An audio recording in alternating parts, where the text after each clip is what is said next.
Good morning, everybody. Welcome to our time of worship today. And even if you're watching online, welcome you today as well. And good day to be inside here and wherever you are. Hopefully, you're staying toasty warm and cozy. Don't forget your masks. I know I just take mine off and then I tell you to wear yours. But and then the social distancing we're doing on your way out in particular is where we want to emphasize that dismissal time. Be careful to stay 6 feet apart as we move into another spiking time here with the virus. So we'll talk more about that tomorrow night, I know, with our governance board. I'll get to that in a minute for announcements, but right now we want to start with our opening words from the psalmist. And we're trying the PowerPoint again today. I have a new used computer, and I think I've got it going here. Are we on there we are. Yeah, Psalm 123, verses 1 and 2, with my own little additions to it. I raise my eyes to you, you who rule heaven, just as the eyes of staffers attend to their boss's hand. That's how our eyes attend to the Lord our God. We're going to move to a time of prayer, and I have some prayers that I want to bring up. First of all, recent development that actually has been going on, refugees from Ethiopia going into Sudan. I saw the number now this morning is 20,000, so we want to keep that situation in Ethiopia and the refugee situation in Sudan in our prayers. As well as victims of Typhoon Vamio in the Philippines, and that's moving even as we speak through Vietnam today, so we want to keep those folks in our prayers. And all who have suffered with natural disasters, which seem to be on the rise in our climate circumstances, including here in the U.S., we're dealing with a record number of hurricanes this year, and the after effects, particularly in Louisiana. We have some friends down there at Sager Brown and the United Methodist Depot down there. And keeping all them in prayer and wherever they may be. And those with illnesses, especially this COVID-19 situation again, as we continue to remember those suffering through that. We'll remember these prayers and all our joys and concerns at this time as we lift them to the Lord and our time of saying the Lord's Prayer up here on the screen. And you know these words by your heart, and you can say them just in your heart as well today, or you can speak them aloud behind your mask as we join together with this prayer that our Lord Jesus has taught us to say. Let us pray. Our Father, who art in heaven, hallowed be thy name. Thy kingdom come, thy will be done on earth as it is in heaven. Give us this day our daily bread.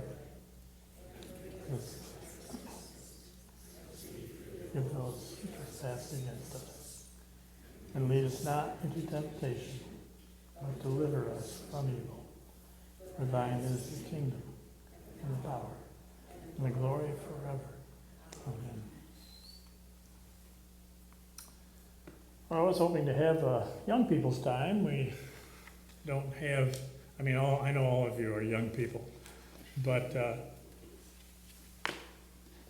age-wise, fitting that category, I was going to tell them about some tools that I have here, and just to tell them that,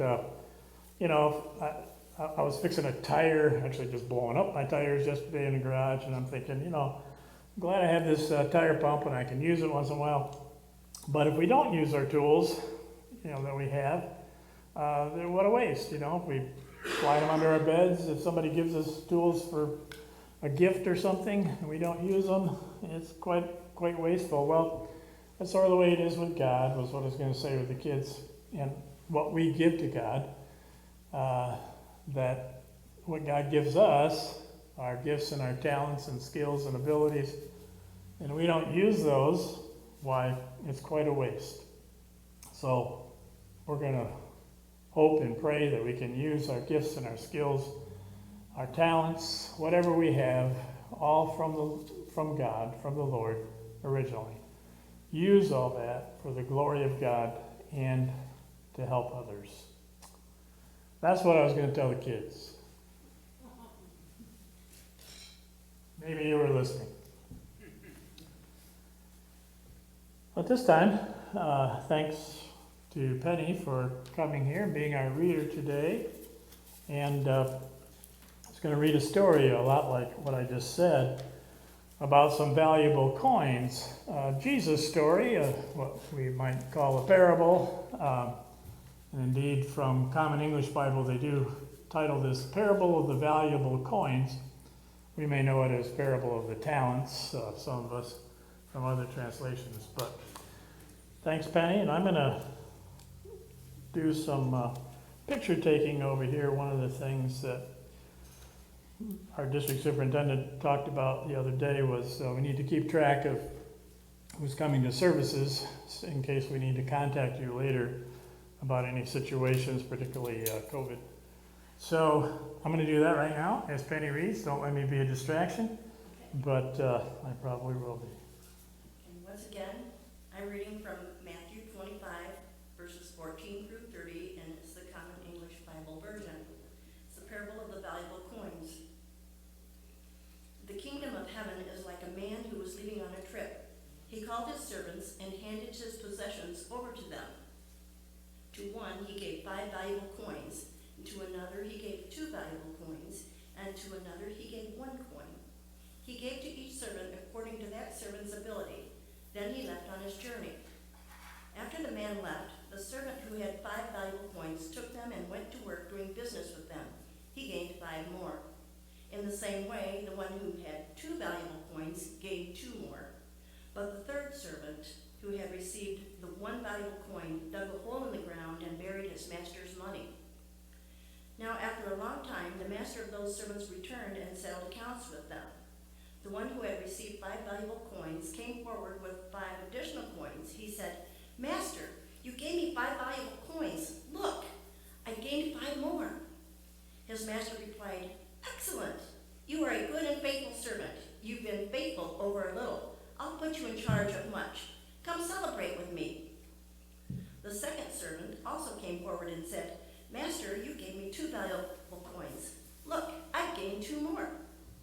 His master replied, "Well done. You are a good and faithful servant. You've been faithful over a little. I'll put you in charge of much. Come celebrate with me." Now the one who had received only 1 valuable coin came and said, "Master, I knew that you are a hard man. You harvest grain where you haven't sown. You gather crops where you haven't spread seed. So I was afraid, and I hid my valuable coin in the ground. Here, you have what's yours." His master replied, "You evil and lazy servant. You knew that I harvest grain where I haven't sown and that I gather crops where I haven't spread seed. In that case, you should have turned my money over to the bankers so that when I returned, you could give me what belonged to me with interest. Therefore, take from him the valuable coin and give it to the one who has 10 coins. Those who have much will receive much more, and they will have more than they need. But as for those who don't have much, even the little bit they have will be taken away from them." The word of God for the people of God. Thanks. Thanks be to God. And thank you, Penny. Quite an interesting story here, and very practical teaching, I think, coming from Jesus for this morning. Even as we continue in a series of messages now, we started last week about generosity and stewardship. And, stewardship is another word for management, really. And what Jesus is talking about here concerns how we manage not just our money and resources, but our very lives, really. So let's talk about that. And the first thing we're going to note is that life is a gift.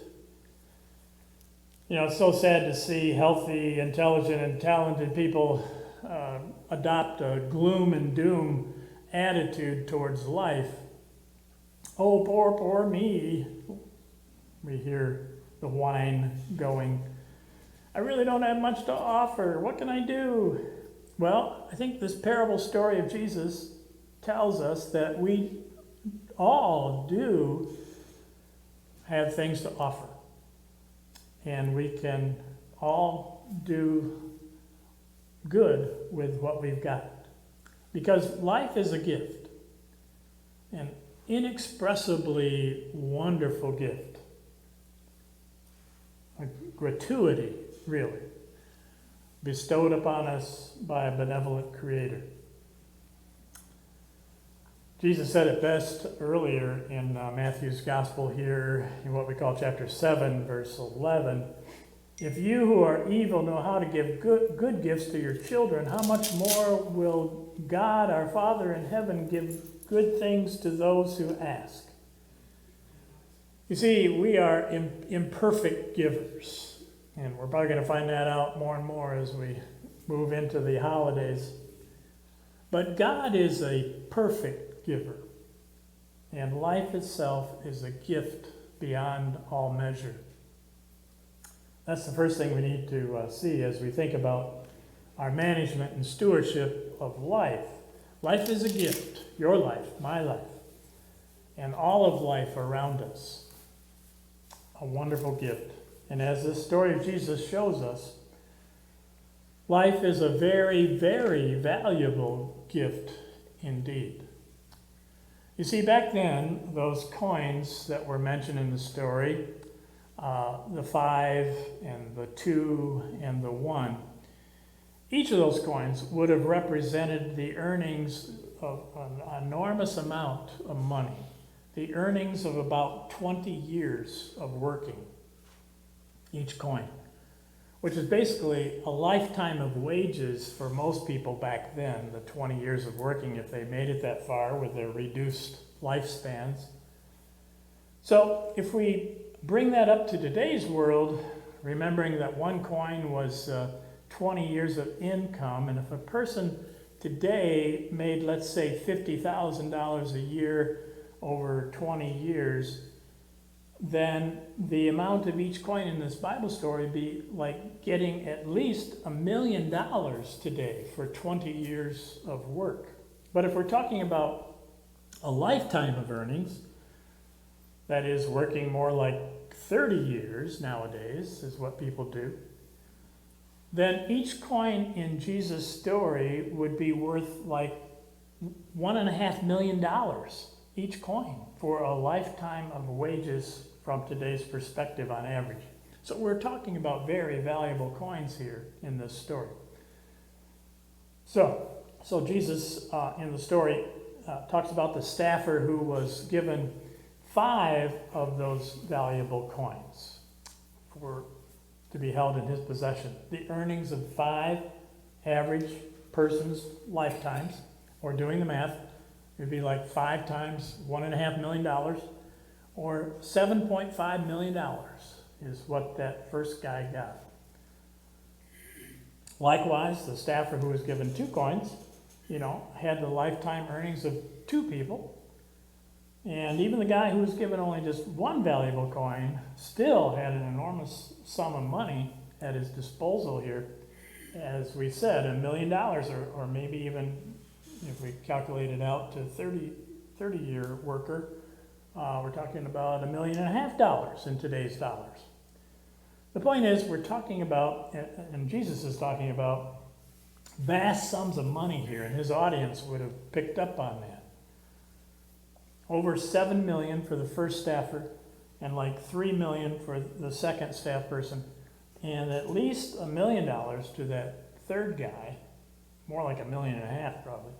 So these are very valuable coins, which all signify the very high value of life. Now, of course, we can't put a price tag on our lives, $1 million or whatever. But we can get the idea and the significance here that life is very, very valuable. And what we do with our lives, our valuable lives, really says a lot about our faithfulness and our trust in God. So again, life is a gift and a very, very valuable gift. That's the first thing we can see in this story of Jesus. And the second is that God has placed us in a world of unimaginable opportunity. As we approach the celebration of Thanksgiving, we have got to be the most pitied if we take for granted the blessing of living in this free and bountiful land where the sky really is the limit. And not even that. When we think about outer space exploration, even the sky is not the limit anymore. But let's come back down to earth and remember a man by the name of Duncan Hines. Yes, like the cake mixes you have in your pantry right now and such. Some old timers may even remember the phrase, Duncan Hines ate here. You see, Duncan's name was a household word long before the advent of those instant cake mixes. And here's how that happened. When Duncan Hines was a public relations man, he traveled across America in the 1930s. And when he did, he got a bite to eat here and there, and some of the hole-in-the-wall eateries where he stopped could almost kill a person back then in the 30s. Well, Duncan loved to eat, so as he crisscrossed the country, he began to take notes about where the best places were to eat, and filled up notebooks with his notes about all these different restaurants. He would drive into town and he would make it a point to ask the locals for their recommendations about where to eat. And then sometimes he would eat as many as 6 meals a day and write vigorously about the best stops where he went. And before long, he decided to publish a book out of his notes that he had. And also many callers would telephone him to find out where to eat on an upcoming trip because Duncan Hines had eaten there. So in a short period of time, Duncan Hines became a household synonym for good eating.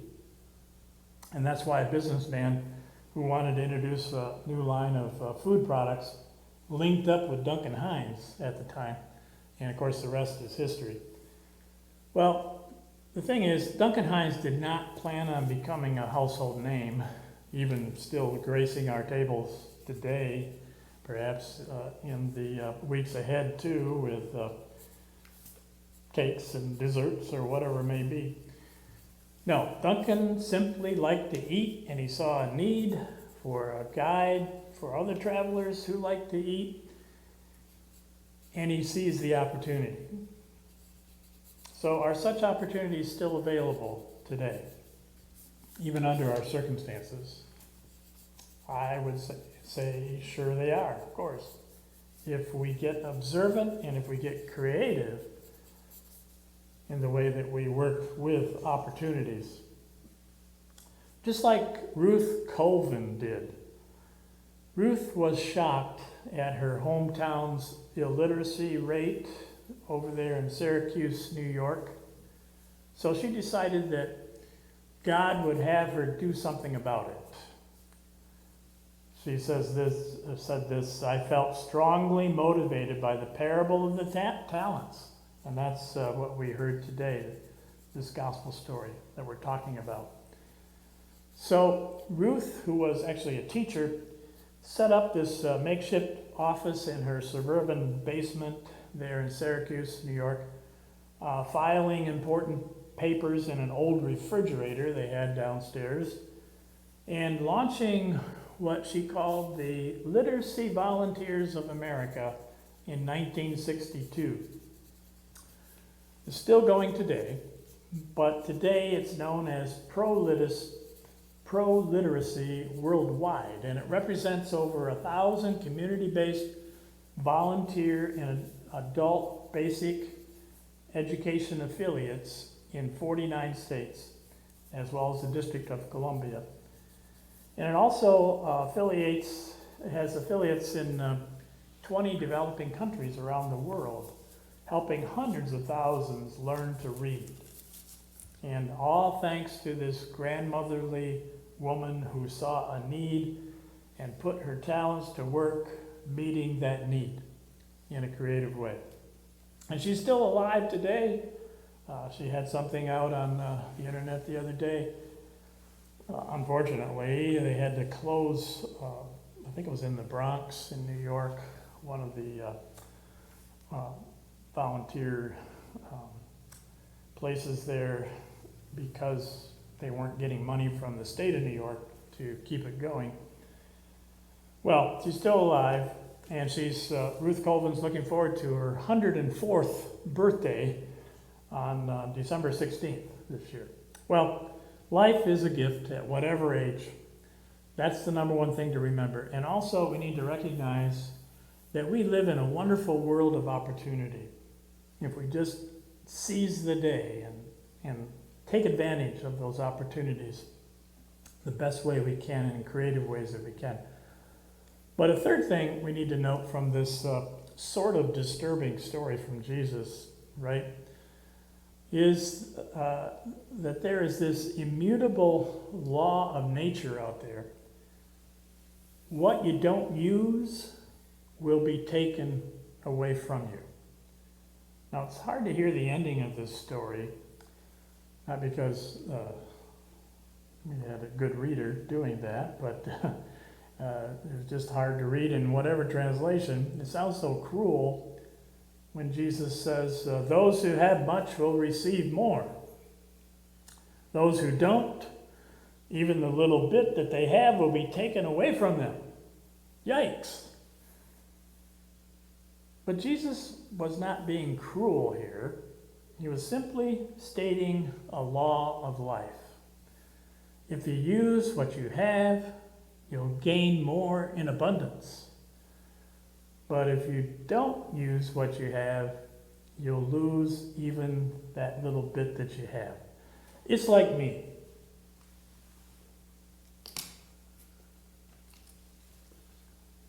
I used to be able to play the trumpet. I can still put the mouthpiece in.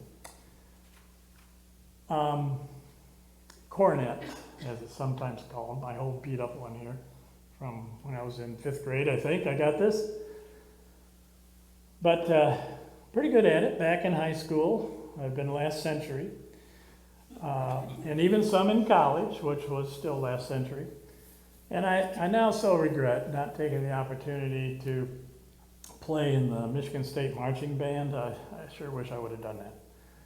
But that's just about the time that I stopped playing the trumpet regularly. And you guessed it, these almost 50 years later, I can hardly play the cornet at all, especially with a face mask.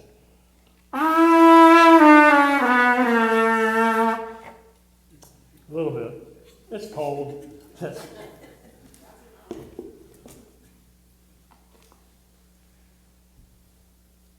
But it's that old adage, you know, use it or lose it. But we see it all the time, don't we? Especially as we get older. A doctor of medicine once wrote, "We human beings are akin to the battery in a flashlight. Unused, it corrodes. What we do not use is wasted. What we do not share, we cannot keep." It's so sad, and yet it's so true. Use what you have or lose it, Jesus tells us here. Yet there's one final thing to be said, and I think it's the good news for today as we come out of this little more disturbing negative piece. If we do use what we have to the glory of God, God will take our meager gifts and then multiply them and use them in ways that we've never dreamed possible. Someone has said, our life is God's gift to us, and what we make of our life is our gift to God. But that's not the end of that's great. Our life is God's gift to us. What we make of our life is our gift to God. Not the end of the equation there, though. God then takes what we make of our lives and give back to God and adds even more to it. That's what happens when we offer our meager gifts to God. And of course, there's a greater affirmation here than that. If we bring our lives into line with God's overall purpose and reign and design, we can be even more effective than what we ever imagined or dreamed. I saw an advertisement once for some financial services which showed a picture filled with all these materialistic goodies, a beautiful new house, a brand new boat, an expensive car, and the caption, this is a printed piece advertisement, if you can dream it, you can do it. And then the sub-caption under that whispered, there's no limit to your ability. But there's one problem with this ad. It's a lie. There is a limit to our ability to do everything we dream about. Nobody ever gets everything they dream for. Did I need to tell you that? Some of you are shaking your head. But you're shaking your heads affirmative. But that's where our faith comes in, to correct the picture in the ad and to bring to life what the ad promises. You see, here's the thing. If we use what we have for God's dream, if God dreams it, you and I can do it. Anything. Because there is no limit to God's ability, of course. That's why God is God. In fact, we actually should and need to expect that the all-powerful God will fulfill God's purposes and work and will through the likes of us, through our lives, as we dream God's dream and turn those dreams into realities. I know it's positive thinking, but positive thinking at its best, thinking which is based on the power of God. And that's what our generosity, stewardship, emphasis time is all about. Dreaming God's dream for this church and for the world as we offer what we have to God's glory. I trust that you got your commitment packet. I got ours in the mail yesterday. Hopefully you got yours. If not, you'll get it on Monday, tomorrow, or next day. Take a look at that packet. It's not real complicated like years past. A couple of good pieces in there that I think you should read. But I'm not talking about my letter, but the other things there. And then a commitment card that I hope that you'll be able to return to us on November 29th. I think I announced that last Sunday. In the newsletter, it said November 22nd, and it's going to be better for us on the 29th. So that's an extra week to get your commitment card. Estimate of giving, you might want to call it, for next year, 2021. Send that in, bring that in, however you can. Even as you remember that life is a gift, a very valuable gift indeed, as we know about these coins in this story. And we should already know that life is a gift, but now we can see that principle amplified once again in this very provocative story from Jesus. Also, Jesus reaffirms the fact that there are wonderful opportunities all around us to make life count for so much if we just get invested and involved, safely, of course. And finally, it's always good to know whether this Thanksgiving season and all the time, that if we use our life and resources as God intends, we'll discover, that God is a bountiful giver in return, to begin with, and always. Taking what we entrust to the Lord and adding to it by the power of the Holy Spirit, using what we give in a greater way than what we could ever dream possible to fulfill God's dreams for this world. So let's keep dreaming with our generous God, and let's keep giving back to God the valuable endowments that we have in this gift of life.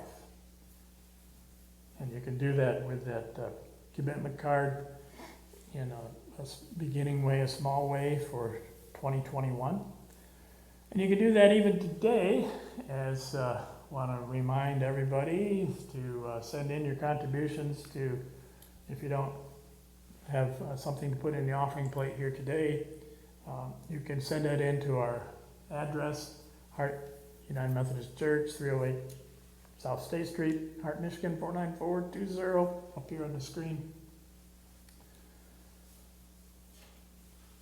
Some announcements for today that we want to remember. Here they are.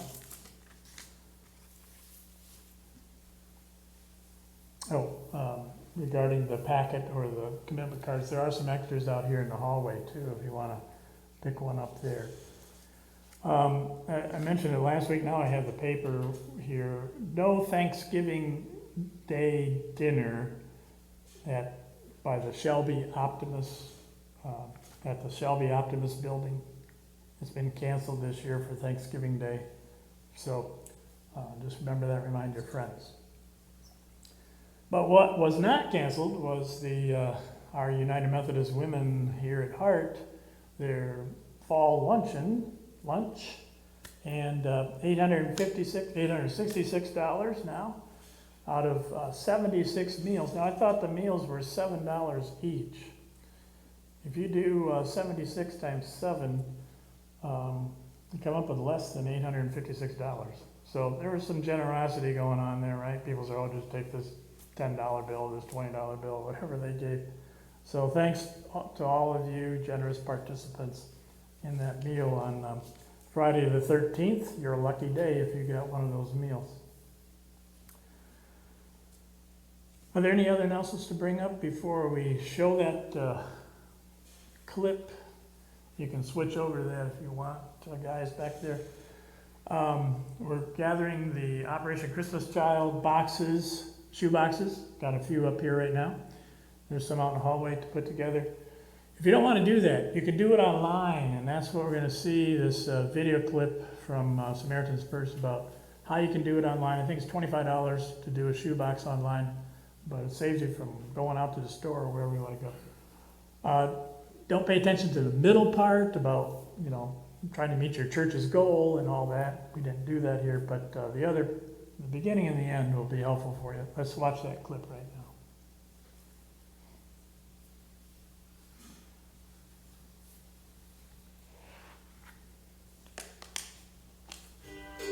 Hi everyone, we have some exciting news. With just a few clicks, you can pack an Operation Christmas Child shoebox gift online and share God's love with a boy or girl in need around the world. Simply select toys and other fun items you'd like to include from our collection and personalize your gift with your own letter and photo. Samaritan's Purse will then pack the gift for you and send it on its way for a donation of just $25. And now we're introducing Goal Pages. It's a great way to pack shoeboxes online and encourage your church or group to participate. In a few easy steps, you can create a custom webpage and track your progress towards a shoebox goal. Just upload an image or logo, write an inspiring message, and set a goal for how many shoebox gifts you want to pack. You'll receive a unique link from your page that you can share via email or social media. Then watch your goal tracker to see how many children will be blessed with the good news of Jesus Christ. And remember to pray for the children who will receive your shoeboxes, that their lives would find the hope of the gospel. Visit SamaritansPurse.org/buildonline for more information.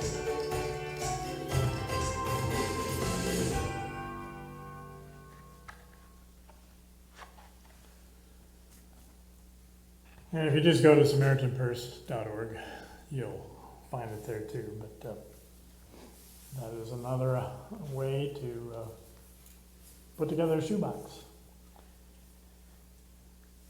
Our ending song today, appropriate, I think, on this opening day of firearm deer season, As the Deer. And I'll be just pronouncing, I'm not cleared to sing yet, next month hopefully.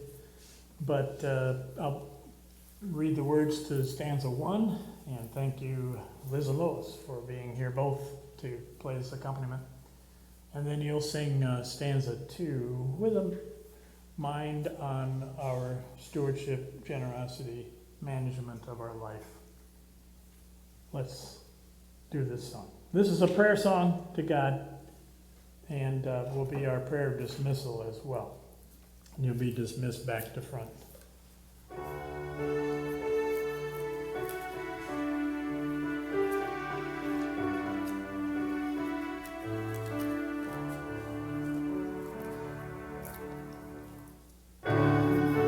As the deer pants for the water, so my soul longs after you. You alone are my heart's desire, and I long to worship you. You alone are my strength, my shield. To you alone may my spirit yield. You alone are my heart's desire, and I long to worship